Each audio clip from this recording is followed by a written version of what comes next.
Shalom saudara, kembali lagi dalam program Voice Note Renungan Harian Majelis Resort GKE Puruk Cahu.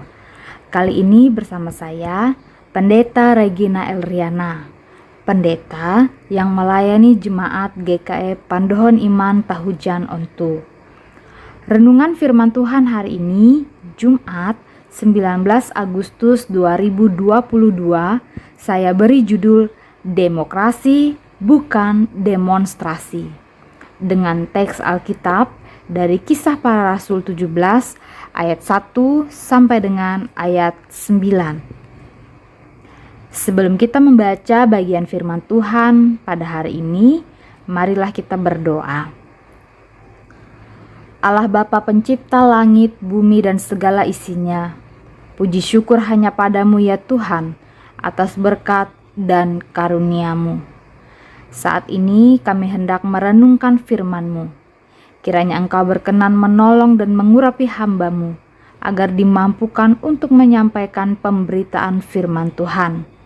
Dan warga jemaat yang mendengarkannya diberi kemampuan untuk dapat mengerti dan melaksanakan di dalam kehidupannya. Dalam nama Yesus Kristus, kami menyerahkan kehidupan kami, seraya membuka hati dan pikiran ini untuk menerima kebenaran firman Tuhan. Amin. Kisah Para Rasul 17 ayat 1 sampai dengan ayat 9, demikian bunyi firman Tuhan. Keributan di Tesalonika. Paulus dan Silas mengambil jalan melalui Amfipolis dan Apolonia dan tiba di Tesalonika. Di situ ada sebuah rumah ibadat orang Yahudi. Seperti biasa, Paulus masuk ke rumah ibadat itu. 3 hari Sabat berturut-turut, ia membicarakan dengan mereka bagian-bagian dari kitab suci. Ia menerangkannya kepada mereka dan menunjukkan bahwa Mesias harus menderita dan bangkit dari antara orang mati. Lalu ia berkata, "Inilah Mesias, yaitu Yesus yang kuberitakan kepadamu." Beberapa orang dari mereka menjadi yakin dan menggabungkan diri dengan Paulus dan Silas, dan juga sejumlah besar orang Yunani yang takut kepada Allah, dan tidak sedikit perempuan-perempuan terkemuka. Tetapi orang-orang Yahudi menjadi iri hati, dan dengan dibantu oleh beberapa penjahat dari antara petualang-petualang di pasar, mereka mengadakan keributan dan mengacau kota itu. Mereka menyerbu rumah Yason dengan maksud untuk menghadapkan Paulus dan Silas kepada sidang rakyat. Tetapi ketika mereka tidak menemukan keduanya, mereka menyeret Yason dan beberapa saudara ke hadapan pembesar-pembesar kota sambil berteriak, katanya, "Orang-orang yang mengacaukan seluruh dunia telah datang juga kemari."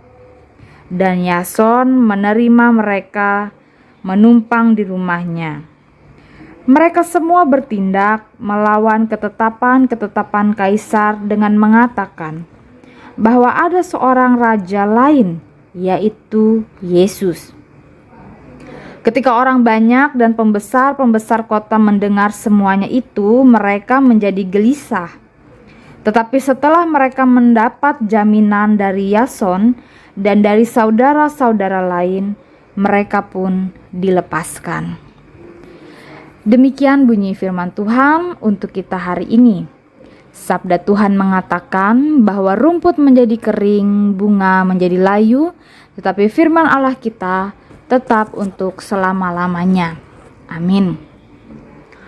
Saudara pendengar yang dikasihi Tuhan, beberapa hari yang lalu, tepatnya pada tanggal 17 Agustus 2022, kita baru saja memperingati Hari Kemerdekaan ke-77 Republik Indonesia.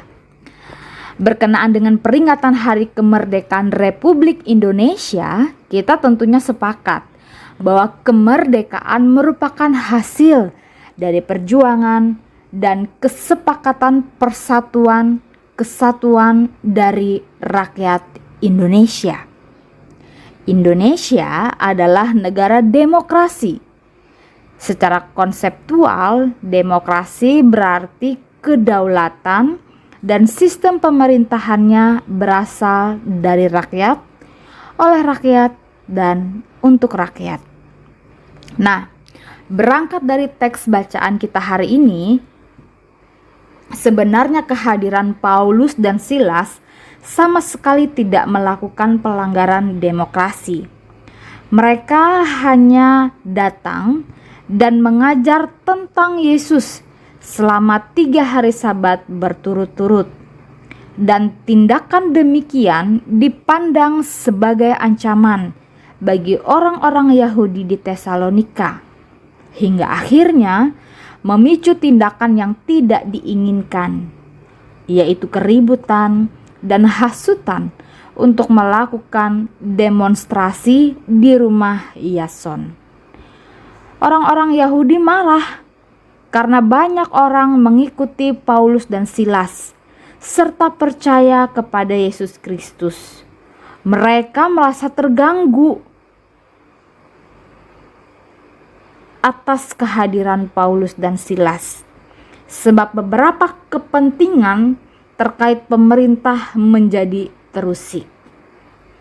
Memang tidak selamanya demonstrasi berkonotasi negatif. Demonstrasi bisa saja membawa perubahan ke arah yang lebih baik. Namun, jika demonstrasi tidak terkontrol, demonstrasi bisa saja menghancurkan kesatuan dan persatuan. Dari teks bacaan pada hari ini, kita juga dapat memahami bahwa pekerjaan Tuhan tidak dapat dirusak oleh manusia. Sekeras apapun usaha orang-orang Yahudi untuk memberhentikan pelayanan Paulus dan Silas, namun Tuhan tetap menyatakan karunia untuk menjaga dan memelihara pekabaran Injil ke seluruh negeri. Tuhan berkenan memakai Yason dan saudara-saudaranya, sehingga Yason berani memberikan jaminan bahwa apa yang diajarkan Paulus dan Silas bukanlah ajaran kebencian ataupun kekacauan, melainkan ajaran untuk membangun kehidupan rohani. Saudara pendengar yang dikasihi Tuhan, dari firman Tuhan pada hari ini kita diingatkan bahwa sebagai orang Kristen yang sekaligus juga merupakan masyarakat Indonesia, hendaknya kita mampu menjalankan demokrasi yang baik dimanapun kita berada.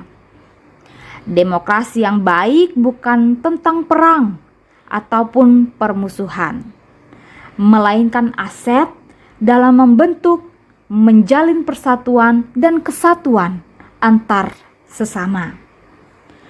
Berkaitan dengan peringatan Hari Kemerdekaan Republik Indonesia, maka kita perlu belajar.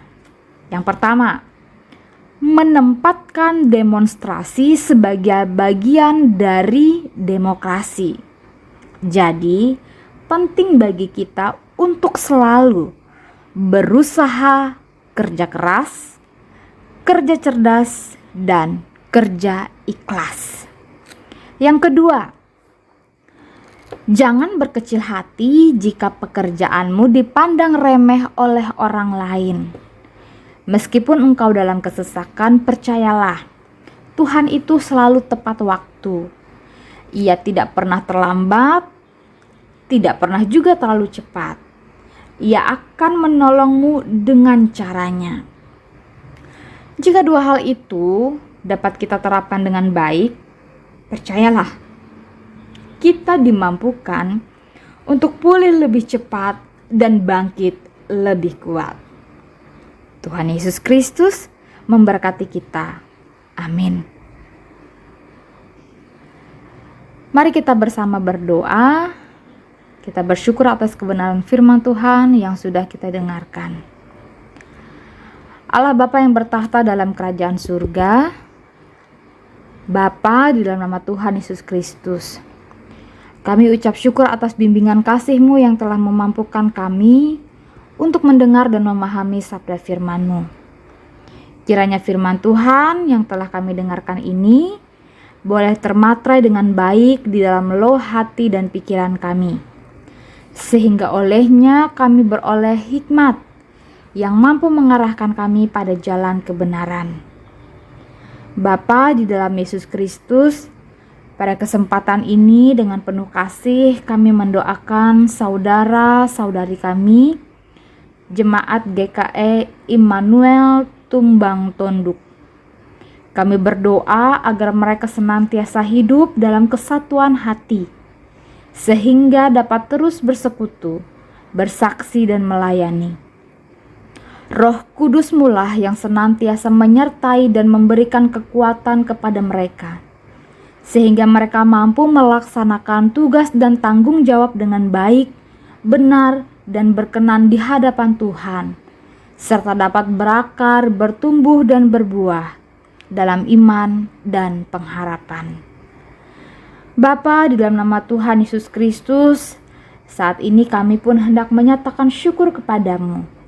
Kami bersyukur atas nafas kehidupan yang sampai saat ini Engkau anugerahkan bagi kami. Kami bersyukur pula atas kasih-Mu yang selalu menghiasi kehidupan kami. Kami juga bersyukur atas kemerdekaan Republik Indonesia ke-77. Kiranya segala hal yang telah terjadi ini dan yang telah Tuhan berikan kepada kami dapat membawa kami untuk lebih dekat kepadamu. Dengan tulus dan rendah hati, kami doakan negeri ini. Kami doakan pimpinan negeri ini, terkhususnya pimpinan daerah Kabupaten Murung Raya. Kami serahkan segala hal yang ada di dalam hidup ini hanya dalam nama Tuhan Yesus Kristus. Kami percaya bahwa Engkau akan menuntun dan merancangkan rancangan damai sejahtera bagi sekalian orang yang percaya kepadamu. Engkau yang membentuk kami dan Engkau pula yang akan memulihkan kami di setiap musim kehidupan. Dalam nama Yesus Kristus, Tuhan dan Juru Selamat kami yang hidup, kami berdoa. Amin. Demikian layanan firman Tuhan dan doa pada hari ini. Selamat beraktivitas, Tuhan Yesus Kristus memberkati.